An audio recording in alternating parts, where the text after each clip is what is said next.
Hi hello నమస్కారం సమస్తం బుడగ ఉపయోగకరమైనటువంటిది ఒక మంచి విషయాన్ని మన జీవనానికి సంబంధించినటువంటి ఒక విషయాన్ని గురించి తెలుసుకుందాము. సో ఇది అంటే మనందరం మన జీవనానికి సంబంధించిన ప్రతి అంశాన్ని కూడా మనం అర్థం చేసుకుని ఎక్కడి నుంచి మనము కదిలితే ఎక్కడి నుంచి మనము మన యొక్క బండి అనేది మనం జీవిస్తే సో అంటే ఏ గందరగోళం లేకుండా హ్యాపీగా సాగిపోవచ్చు. సో అలా ప్రతి దాన్ని కూడా అర్థం చేసుకుంటూ అలాగే జ్ఞానంతో తర్కంతో తెలుసుకోవడం, అర్థం చేసుకోవడము, అక్కడి నుంచి సమస్తంతో అలా పంచుకోవడం. సో మీరు కూడా దీన్ని చూడండి, ఈ విషయాలని సో మీరు కూడా అర్థం చేసుకోండి. ఆపై మీ యొక్క జీవనాన్ని మీ ఇష్టంతో సాగించండి. సో ఏమిటంటే ప్రస్తుతం కాదు, మనుషుల స్థితి అనేది ఎప్పుడు కూడా ఒకలా ఉండట్లేదు. ఎప్పుడు అంటే ఒకరోజు ఒకలా ఉంటారు, ఆ తర్వాత ఇంకోలా ఉంటారు. అంటే ఏదో ఒక దానికోసం సఫర్ అవుతూనే ఉంటారు అన్నమాట. ఏదో ఒక దానికోసం నిరంతరం అంటే అది బాగా జరగలేదు, ఇది బాగా జరగలేదు, అది లేదు, ఇది లేదు, మనందరం చెబుతూనే ఉంటాం, మనందరం అలా గునుగుతూనే ఉంటాం. ఇటువంటి భావాలతో మనమందరం మన డైలీ అంటే మన యొక్క రోజులో ఏదో ఒక సందర్భంలో ఏదో ఒక సమయాన ఇది ఖచ్చితంగా ఇది అందరి జీవనమున జరుగుతుంది. అయితే ఇటువంటి దుఃఖమైనటువంటిది లేకుంటే, ఒక బాధాకరమైనటువంటి లేకుంటే, ఒక కోపం అవ్వచ్చు, వాట్ ఎవర్, ఇటువంటివి జరగడానికి మనిషి చేయడానికి ఇలా మనిషిలో ఇవన్నీ జరగడానికి మనిషి ఎలా అంటే ఇటువంటి వాటికి అంటే ఇటువంటి అనుభూతులకు ఇటువంటి భావాలకు లోనవ్వడానికి కారణం ఏమిటని చూస్తే అనిపించింది ఏమిటంటే మనుషులు ఫస్ట్ ఆఫ్ ఆల్ హై ఎక్స్పెక్టేషన్స్తో జీవిస్తున్నారు. హై ఎక్స్పెక్టేషన్స్ అంటే ఎక్కువ అంటే తన స్థాయికి మించి ఎక్కువగా అనుకోవడము, ఆర్ ఎక్కువగా తన గురించి తను ఊహించుకోవడము, తన చుట్టూ ఉన్న వాళ్ళని ఎక్కువగా అనుకోవడము, లేకుంటే వీడు తక్కువ అని అనుకోవడము, అవతల వాళ్ళు ఎక్కువ అని అనుకోవడము. సో అక్కడి నుంచి మనిషిలో ఒక పరుగు అనేది, ఒక ఈగోస్టిక్ అవ్వచ్చు, వాట్ ఎవర్, ఒక బాధ అవ్వచ్చు, మొదలవుతుంది. ఇదే మీరు ఇప్పుడు ఏ విషయం చూసుకున్నా ఇదే, ఇంకేం లేదు. ఇక్కడ హై ఎక్స్పెక్టేషన్స్, తన స్థాయికి మించి అంటే ఫస్ట్ ఆఫ్ ఆల్ ప్రతి మనిషి కూడా తన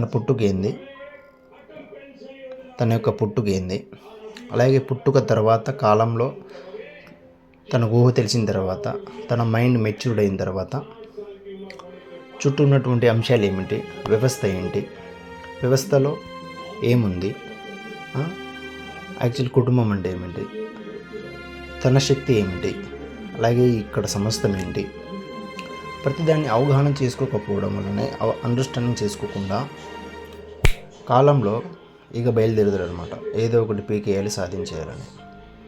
అక్కడ ఇప్పుడు అది జరగకపోతే, ఇప్పుడు ఒకటి జరిగినా కూడా దానికంటే ముందర ఇంకొకటి ఏమైనా ఉంటే మళ్ళీ ఈగోస్టిక్, మళ్ళీ బాధ, వాళ్ళ ముందు తక్కువైన అటువంటి భావన ఉంటుంది. లేకుంటే అట్లా చెప్పుకోకుండా వీడే మళ్ళీ అనుకుంటాడు, మా వాళ్ళే ఏమైనా హైలైటా, మనకేమైనా లేదా, మనమేం తినలేమా అని వాళ్ళ ముందు చెప్పుడు. మళ్ళీ వీడొక్కడే సింగిల్గా, ప్రతి వ్యక్తి కూడా ఇలా వాడి ఇంట్లోనో లేకుంటే వాడు పడుకునే మంచం మీదనో ఖచ్చితంగా అనుకుంటాడు, వాడేంద్రా నన్ను పిలిచేది,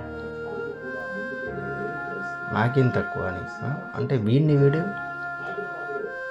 అక్కడ తక్కువ చేశారనే వీడికి వీడు ఎక్కువ చేసుకుంటాడు ఇక్కడ. అలాగే అవతలోడు కూడా ఇంకొక సందర్భంలో ఆయన కూడా అది జరుగుతుంది, ఇంకొకటి జరుగుతుంది. ఇలా ప్రతి ఒక్కరికి ఇలా జరుగుతూనే ఉంటుంది. ఎందుకంటే బికాస్ నిన్ను నువ్వు తక్కువ అనుకోవడం, నిన్ను ఎక్కువ అనుకోవడం. ఇక్కడ ఎక్కువ తక్కువలని లేవు బాస్, ఉన్నది జీవించడం ఉంది. నువ్వు ఎలా జీవిస్తున్నావు, నీ యొక్క అన్ని విషయాలను నువ్వు ఎలా చూస్తున్నావు, అన్నిటి మీద నీ యొక్క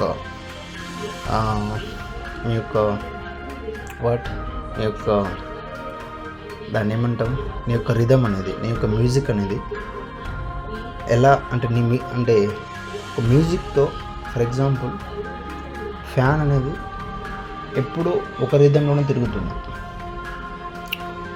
అండ్ అంటే అది దాని స్థాయిలలో మార్పు ఉండొచ్చు, కానీ అది తిరిగే ఆ యొక్క స్థితి అనేది మారదు. సేమ్ ఒక పువ్వు అనేచ్చు, అది ఎలా ఉంటుంది మీరు చూడండి. అసలు అక్కడ ఎక్కువ తక్కువ లేవు, అది అలా కదులుతుంది. సో అటువంటి స్థితికి మనము అంటే మన యొక్క స్థితి అదే, అటువంటి స్థితికి మనం వెళ్ళడం కాదు. సో మనిషి పడేటటువంటి రకరకాల గందరగోళాలకి కారణము ఫస్ట్ ఆఫ్ ఆల్ తన పరిధిని తాను తెలుసుకోకపోవడము, అక్కడి నుంచి తను ఏం చేయాలి, ఎలా ఉండాలి అని అర్థం చేసుకోవాలి. తనకి ఒక తెలిసిపోవాలన్నమాట అది. సో అలా తెలుసుకోకుండా కంపారిజన్స్ వల్ల, లేకపోతే వాడే ఎక్కువ చేద్దాము అని అనుకోవడం వల్ల అన్నీ అన్నమాట. సో అందులో ఇప్పుడు డబ్బు అంశాలు అవ్వచ్చు. అంటే ఇప్పుడు మనిషిని బాధ పెట్టేసిన అంశాలు డబ్బు ఒకటి. అవునబ్బా, నువ్వు దానికి అసలు నువ్వు ఇప్పుడు డబ్బు అవసరమే, బట్ అది ఎంత, లేకుంటే ఇంకొకటి అవసరమే. సో ఆ అంశాన్ని మనం ఒక స్పష్టతకి వద్దాం. అక్కడి నుంచి మనకి ఏది సాధ్యమైనదో అది చేద్దాం. అవును, మనం ఏం చేయగలిగేది ఉందో, మన ద్వారా ఏది జరుగుతుందో అది జరుగుతుంది అంతే. అంతకు ముందు అంటే ఎలా, హౌ, నిన్నెవడో ఏమైనా పీక్తాడా, నిన్నెవడైనా చెప్తాడా చెప్పు. నువ్వే నిన్ను అంటే నీకు నువ్వే ఏవో గొప్పగా తక్కువ నిన్ను నువ్వే భావించుకొని అటువంటి భావనలో పడిపోయి, అరే ఇక పరిగెత్తాలరా బాబు, చుట్టూన్న వాళ్ళు పరిగెత్తున్నారని పరిగెత్తని. ఎక్కడ దాకా పరిగెత్తాలి? ఎవడో పరిగెత్తేవాడు ఖచ్చితంగా అసలు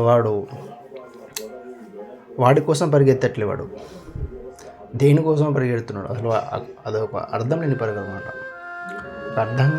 ఒక అర్థతనంతో అంటే అన్నిటినీ అర్థం చేసుకున్నవాడు ఒక చైతన్యపు వంతుడు అని చెప్తాం దాన్ని. అప్పుడు అతను పరిగెత్తాడు, ప్రవహిస్తాడు, ఏది జరుగుతుందో అంటే అన్నిటిని చేస్తాడు అనమాట. అన్నిటినీ చేయడం ఉంటుంది, సాధించడము, లక్ష్యము, తోటకూర ఇటువంటివి ఏంటి అసలు.